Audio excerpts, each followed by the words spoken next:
اعوذ باللہ من الشیطان اللعین الرجیم بسم اللہ الرحمن الرحیم الحمد للہ رب العالمین الصلاة والسلام علی اشرف الانبیاء والمرسلین وعلی آلہ الطیبین الطاہرین المعصومین الذین اذہب اللہ عنہم الرجس وطہرہم تطہیرا اللہم صل علی محمد وآل محمد وعجل فرج قائم آل محمد۔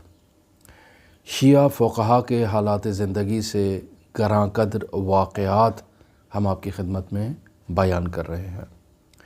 شیخ عبدالرحیم دزفولی، ایران کا ایک شہر ہے دزفول، شیخ عبدالرحیم اس شہر سے متعلق ہیں اور نجف اشرف عراق میں زندگی بسر کرتے ہیں۔ یہ شیخ عبدالرحیم دزفولی کہتے ہیں کہ میری زندگی میں دو نہایت اہم حاجات تھیں کہ جن کی برآوردگی کے لیے میں نے بہت توسل کیا۔ حضرت سید الاوصیاء امیر المؤمنین علی ابن ابی طالب علیہ الاف و تحیت و ثنا کی بارگاہ میں توسل کیا۔ حضرت ابا عبداللہ الحسین علیہ الاف و تحیت و ثنا کی بارگاہ میں توسل کیا۔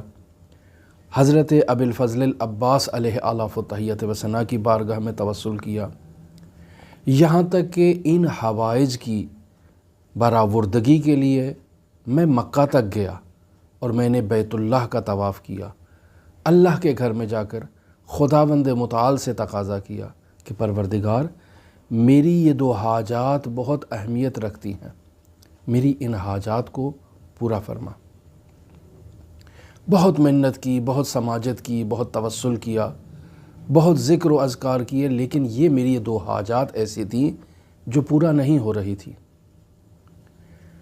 ایسے ہی میں توسل کے میدان میں کربلائے معلیٰ میں حضرت ابی الفضل العباس علیہ الاف و تحیت و ثنا کے نورانی حرم مطہر میں توسل کرنے میں مصروف ہوں۔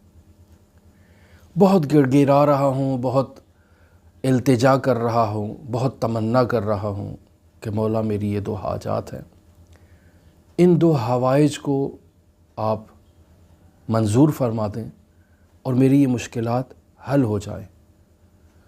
توسل کر رہا ہوں، گریہ وزاری کر رہا ہوں، لیکن میرے لیے فتح باب نہیں ہو رہا اور میری یہ دو حوائج پوری نہیں ہو رہی ہیں۔ اب آپ خود اندازہ لگائیں کہ کس قدر اہم حاجات ہوں گی شیخ عبدالرحیم دزفولی کی کہ وہ مسلسل کبھی امیر المومنین کے حرم میں، کبھی مکہ میں، کبھی ابا عبداللہ الحسین کے حرم میں، کبھی حضرت ابی الفضل العباس علیہ الاف و تحیت و ثنا کے حرم میں دعا کر رہے ہیں خدا کی بارگاہ میں کہ میری دو حاجات ہیں، تجھے ان مقدس ہستیوں کا واسطہ میری ان دو حاجات کو منظور فرما دے۔ لیکن یہ دو حاجات ہیں کہ پورا ہونے کا نام ہی نہیں لے رہی۔ عبدالرحیم دزفولی کہتے ہیں کہ میں حضرت عباس کے حرم میں توسل کر رہا ہوں، گریہ وزاری کر رہا ہوں کہ اچانک مجھے حرم سے شور شرابے کی آواز سنائی دیتی ہے۔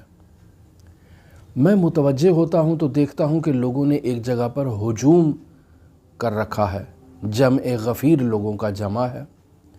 میں قریب جاتا ہوں کہ پوچھوں ماجرا کیا ہے، تو معلوم ہوتا ہے کہ عرب کا ایک بدو اپنے بیٹے کو لے کر آیا تھا جو بیمار تھا۔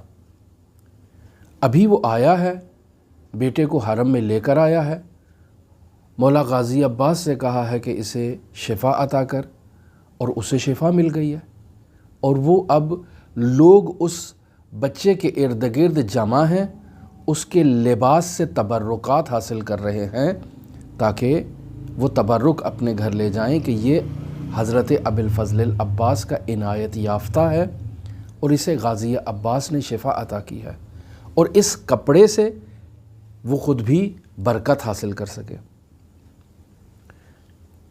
عبدالرحیم دزفولی کہتے ہیں کہ یہ ماجرا دیکھ کر میرا تو دل ہی پھٹ گیا اور میں پھر حضرت ابی الفضل العباس کی طرف متوجہ ہوا۔ میں نے کہا مولا 40 سال سے میں آپ کے فضائل بیان کر رہا ہوں، آپ کا ذکر کر رہا ہوں، آپ کے آباء و اجداد کے فضائل کو بیان کر رہا ہوں، اسلام ناب محمدی کی تبلیغ کر رہا ہوں۔ مولا 40 سال آپ کی نوکری کی ہے، میرا مقام اس عرب کے بدو جتنا بھی نہیں ہے کہ یہ 2 منٹ نہیں ہوئے حرم میں آیا ہے، اس نے التجا کی ہے اور آپ نے منظور فرما لی ہے، اور یہ اپنی حاجت لے کر جا رہا ہے۔ میں عرصہ دراز سے آپ کی بارگاہ میں آ رہا ہوں، منت کر رہا ہوں، التجا کر رہا ہوں، تقاضا کر رہا ہوں، لیکن آپ مجھ پہ نظر کرم ہی نہیں کر رہے۔ صرف 2 ہی تو حاجتیں ہیں، کچھ زیادہ تو میں طلب نہیں کر رہا ہوں۔ لہٰذا میری جو کیفیت تھی وہ بہت افسردہ کیفیت تھی۔ میں حضرت ابی الفضل العباس سے ناراض ہو جاتا ہوں اور حرم مطہر سے باہر آ جاتا ہوں۔ حضرت سید الشہداء کے حرم مطہر میں شرف یاب ہوتا ہوں۔ ایک ٹھنڈا سا سرد سا سلام حضرت ابا عبداللہ الحسین کو بھی پیش کرتا ہوں، سلام عقیدت پیش کرتا ہوں۔ اب حرم سے باہر جانے کا ارادہ ہی رکھتا ہوں کہ شیخ مرتضیٰ انصاری کے خادم ملا رحمت مجھے آواز دیتے ہیں، کہتے ہیں شیخ عبد الرحیم صبر کریں۔ اچھا جی، سلام علیکم، فرمائیں کیا کام ہے آپ کو مجھ سے؟ کہا مجھے آپ سے کوئی کام نہیں ہے، شیخ مرتضیٰ انصاری نے آپ کو یاد کیا ہے۔ اچھا، شیخ عبد الرحیم دزفولی کہتے ہیں کہ میں شیخ مرتضیٰ انصاری کی بارگاہ میں، ان کے گھر میں، پہلے ان کے آفس میں جاتا ہوں تو دیکھتا ہوں کہ وہ دروازہ بند ہے۔ ظاہر مرجعیت ہے اور مرجع کے معمولاً دفاتر ہوا کرتے ہیں۔ شیخ مرتضیٰ انصاری کا دفتر بند ہے۔ بیت الشرف میں جاتے ہیں، دق الباب کرتے ہیں، خود شیخ مرتضیٰ انصاری دروازے پر تشریف لاتے ہیں اور کہتے ہیں کہ شیخ عبد الرحیم دزفولی، آپ کی 2 حاجتیں ہیں، اور ان 2 حاجتوں میں سے ایک حاجت تو یہیں کھڑے ہوئے میں آپ کی پوری کر دیتا ہوں، لیکن دوسری حاجت کے لیے آپ خود استخارہ کریں۔ اگر وہ استخارہ اچھا آتا ہے تو میں آپ کی دوسری حاجت بھی پوری کر دوں گا۔ شیخ عبد الرحیم دزفولی حیران و پریشان کہ یہ ماجرا کیا ہے؟ میں تو مولا غازی عباس کے حرم میں گیا تھا، وہاں سے ناراض ہو کر آیا ہوں، یہاں شیخ مرتضیٰ انصاری مجھے کہہ رہے ہیں کہ تمہاری 2 حاجتیں ہیں اور ان میں سے ایک پوری کر دیتا ہوں، دوسری کے لیے استخارہ کرو۔ پہلی حاجت پوری ہو گئی، دوسری کے لیے استخارہ کیا، اچھا آیا، وہ بھی شیخ مرتضیٰ انصاری نے میری پوری کر دی۔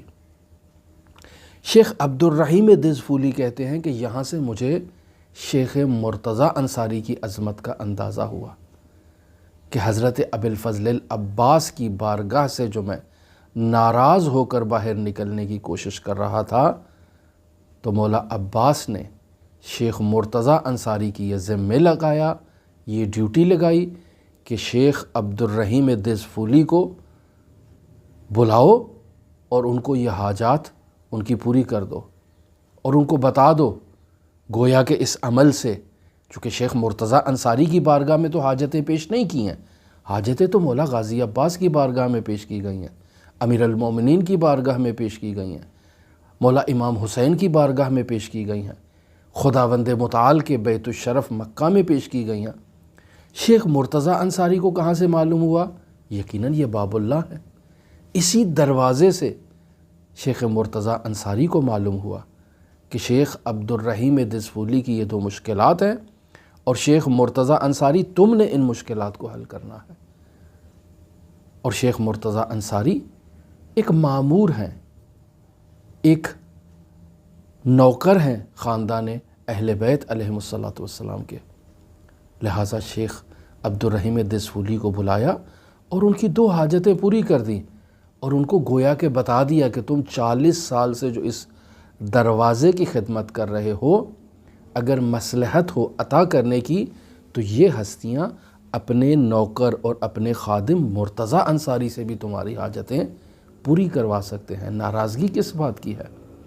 یہ تو تمہاری آزمائش تھی، تمہیں دیکھنا چاہتے تھے کہ تم کس قدر توان رکھتے ہو، کس قدر تم اہل بیت علیہم الصلاۃ والسلام کے حضور ارادت رکھتے ہو۔ تو عزیزان، ہماری زندگی میں بھی بہت سی مشکلات ہیں۔ اکثر لوگ رابطہ کرتے ہیں، اپنی مشکلات کا ذکر کرتے ہیں، ان مطالب کا ذکر کرتے ہیں کہ وہ بہت توسل کر چکے ہیں، بہت ذکر کر چکے ہیں، بہت ورد کر چکے ہیں، بہت آرزوئیں رکھتے ہیں، تمنائیں رکھتے ہیں، التجائیں رکھتے ہیں، باب اللہ پر باقاعدہ دستک دیتے رہتے ہیں، لیکن ان کی مشکلات ہیں کہ حل ہونے کا نام ہی نہیں لیتی۔ تو عزیزان، ان مسائل میں ہم باقاعدہ مومنین کو اس بات کی طرف متوجہ کرواتے ہیں کہ سب سے پہلے ہمیں اپنی زندگی میں دیکھنا چاہیے کہ ہم نے کون سے ایسے عوامل کو اپنی زندگی میں ایجاد کر رکھا ہے جو ہمارے لیے قبض کی کیفیت ایجاد کرتی ہیں، جن کی وجہ سے ہماری مرادیں پوری نہیں ہوتی، ہماری حاجات پوری نہیں ہوتی، ہماری دعائیں قبول نہیں ہوتی ہیں۔ یہ ایک بہت تفصیلی باب ہے کہ وہ عوامل جو قبض کی کیفیت ایجاد کرتے ہیں، اور قبض ایک عرفانی اصطلاح ہے جسے آپ لوگ عرف عام میں کہتے ہیں نصیب بند ہو جانا، قسمت میں گرہ لگ جانا، اسے عرفانی اصطلاح میں قبض کہا جاتا ہے۔ اور بست کی کیفیت یعنی کھل جانا، نصیب کھل جانا، آپ لوگوں کی اصطلاح میں اس کو ایسے کہا جاتا ہے کہ فلاں شخص کا نصیب بند ہو گیا ہے، فلاں شخص کا نصیب کھل گیا ہے۔ عزیزان، یہ نصیب بند ہونا اور کھولنا یہ ہمارے اعمال کے اوپر دار و مدار ہے۔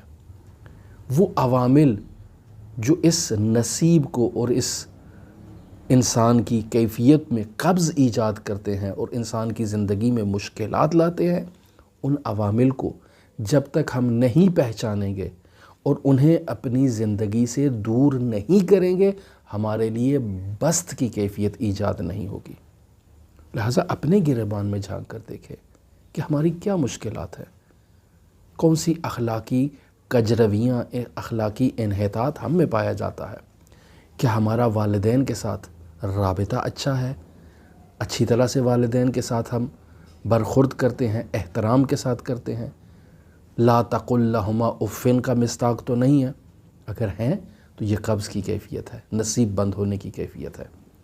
کیا ازدواجی تعلقات میں میاں بیوی کے تعلقات اچھے ہیں، بچوں کے ساتھ تعلقات اچھے ہیں، آپس میں بھائی بہنوں کے تعلقات اچھے ہیں، ہمسایوں کے ساتھ تعلقات اچھے ہیں، معاشرے میں موجود جو افراد ہم سے روزمرہ زندگی میں ملتے ہیں، کیا ہم ان سے اخلاقی اقدار کا لحاظ رکھتے ہوئے ملتے ہیں؟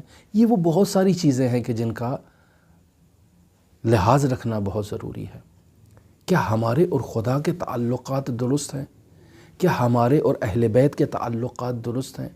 کہیں ہم نے کوئی اخلاقی گناہ تو نہیں کیا، عقیدتی گناہ تو نہیں کیا، خداوند متعال کے فرامین کی نافرمانی تو نہیں کی ہے؟ یہ سب وہ چیزیں ہیں کہ جو انسان کی زندگی میں قبض کی کیفیت ایجاد کرتی ہیں، انسان کا نصیب بند ہو جاتا ہے۔ انسان ان عوامل کو برطرف کرے، اب انسان کی زندگی میں کوئی مشکل نہیں ہے۔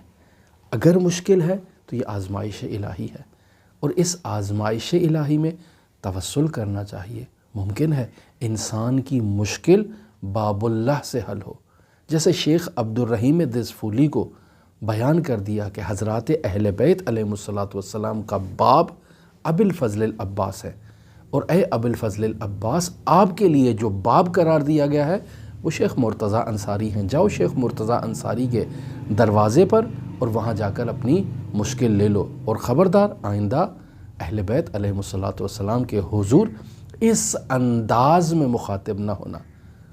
ہم اگر آپ کی مشکل حل کرنا چاہیں تو شیخ مرتضیٰ انصاری سے آپ کی مشکل حل کروا دیں گے۔ یہ عرب کا بدو آیا ہے، اس کا وہ عقیدہ نہیں ہے جو آپ کا عقیدہ ہے، اس کی وہ معرفت نہیں ہے جو آپ کی معرفت ہے۔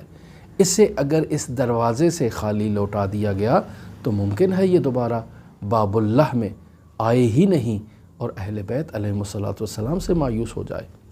آپ کی معرفت کا اندازہ لگانے کے لیے کہ آپ ایک بلند مقام پر ہیں، آپ کی حاجت تھوڑا دیر سے حاجت روائی ہوئی ہے، اور وہ بھی شیخ مرتضیٰ انصاری کے ذمہ لگا دیا ہے، لیکن اسے تو ہم نے فوراً عطا کر دیا تھا کہ یہ اس کریم خاندان سے مایوس نہ ہو اور آگے جا کر لوگوں کو اس کریم خاندان کے کرم ہی کے بارے میں بتائے۔ تو خداوند متعال کے حضور التجا ہے کہ ہماری زندگی میں جتنی مشکلات ہیں خداوند متعال بحق حضرت ابی الفضل العباس ہماری ان تمام مشکلات کو حل فرمائے۔ خداوند متعال کے حضور یہ التجا ہے کہ جو مومنین بے اولاد ہیں انہیں اولاد نرینہ عطا فرمائے، جو مقروض ہیں ان کے قرضوں کو خزانہ غیب سے عطا فرمائے، جو بے روزگار ہیں پروردگار انہیں روزگار عطا فرمائے، جن کی زندگی میں یہ بست کی کیفیت ایجاد ہو چکی ہے، ان کی بچیوں کے رشتے نہیں آ رہے، ان کی خاندانی مشکلات ہیں، پروردگار ان کی ان تمام مشکلات کو برطرف فرمائے۔ جو بیمار ہیں، جو منظور نظر بیمار ہیں، پروردگار بحق حضرت ابی الفضل العباس ان بیماروں کو شفائے کاملہ عاجلہ کلیہ عطا فرمائے، اور سب سے بڑی دعا امام زمان کے ظہور میں تعجیل فرمائے۔ آپ تمام مؤمنین کے لیے دعا گو بھی ہیں اور نائب الزیارہ بھی ہیں۔ اللہم صلی علی محمد و آل محمد وعجل فرج قائم آل محمد۔